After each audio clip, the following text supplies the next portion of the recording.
Jammu Kashmir police ने Kashmir valley की मस्जिदों को लेकर एक लार्ज स्केल वेरिफिकेशन एक्सरसाइज जो है वो शुरू की है। द इंडियन एक्सप्रेस की रिपोर्ट के मुताबिक इस एक्सरसाइज के तहत मस्जिदें, इमाम और मज़ारें, मस्जिद मैनेजमेंट कमेटी मेंबर और उनसे जुड़ी चैरिटी विंग्स की डिटेल डाटा कलेक्ट की जा रही है। रिपोर्ट के अकॉर्डिंग पुलिस एक 4 पेज फॉर्म सर्कुलेट कर रही है। एक पेज में मस्जिद से रिलेटेड डिटेल्स मांगी गई हैं, बाकी 3 पेजेस में मस्जिद से जुड़े लोगों की पर्सनल इंफॉर्मेशन भरने को कहा गया है। फॉर्म में मस्जिद का सेक्शन जैसे बरेलवी, हनफी, देवबंदी और एले हिदायत और seating capacity, number of floors, constructions, cost, monthly budget और फंडिंग सोर्स जैसी डिटेल्स मांगी गई है। इसके अलावा मस्जिद किस जमीन पर बनी है, उसकी ऑनरशिप और बैंक अकाउंट डिटेल्स भी इंक्लूड हैं।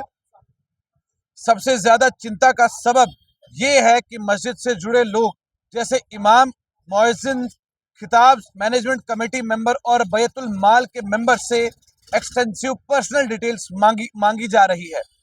इसमें शामिल है मोबाइल फोन मॉडल और IMEI number, social media account की information, ATM card, ration card और क्रेडिट कार्ड डिटेल, पूरी family details, date of birth, phone number, email ID और एजुकेशनल क्वालिफिकेशन।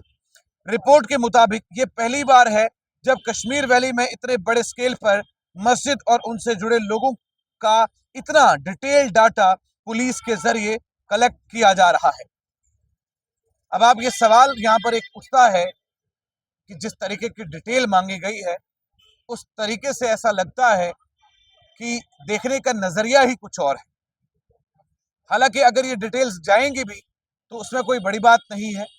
अगर आप अपनी इंफॉर्मेशन दे भी रहे हैं पुलिस को वेरिफिकेशन के तौर पर तो ये बहुत अच्छी बात है, लेकिन जिस तरीके से ये डाटा मांगा गया है ना, उस तरीके से ऐसा लगता है कि कहते हैं कि जो आंखें उठी तो फिर उन्हीं पर रह गई। ये ऐसा लग रहा है कि जब आप ये डिटेल्स मांग रहे हैं तो डिटेल देने वाला ये सोचेगा कि मैं तो सिटीजन ऑफ इंडिया हूं, लेकिन जिस तरीके से मुझे देखा जा रहा है वो क्या है। अब इसमें ATM card, ration card, credit card, family की detail, date of birth, phone number और ईमेल ID के साथ साथ एजुकेशनल क्वालिफिकेशन भी मांगी जा रही है। यानी कि जम्मू कश्मीर पुलिस ने पहली बार कश्मीर वैली में मस्जिदें, मौजिम और बैतुल माल के जितने भी मेम्बरान हैं उन सब की तफसील जो है वो मांगी है। यानी कि अब आने वाले समय में मस्जिद के अंदर जो इमाम नमाज पढ़ा रहा होगा या मौजिम जो अजान दे रहा होगा उसकी वेरिफिकेशन ऑलरेडी पुलिस के पास होगी। हालांकि इसमें कोई बड़ी बात नहीं है, अगर आप करते भी हैं तो कोई बहुत बड़ा मसला नहीं है, लेकिन सवाल जो है वो तो उठ सकते हैं। अब देखना यह है कि इस वेरिफिकेशन के बाद कश्मीर की मस्जिदों में कितने लोग जो है वो अपना डाटा जो है वो पुलिस को देते हैं, और पुलिस क्या करती है क्या नहीं करती है वो तो आने वाला वक्त बताएगा।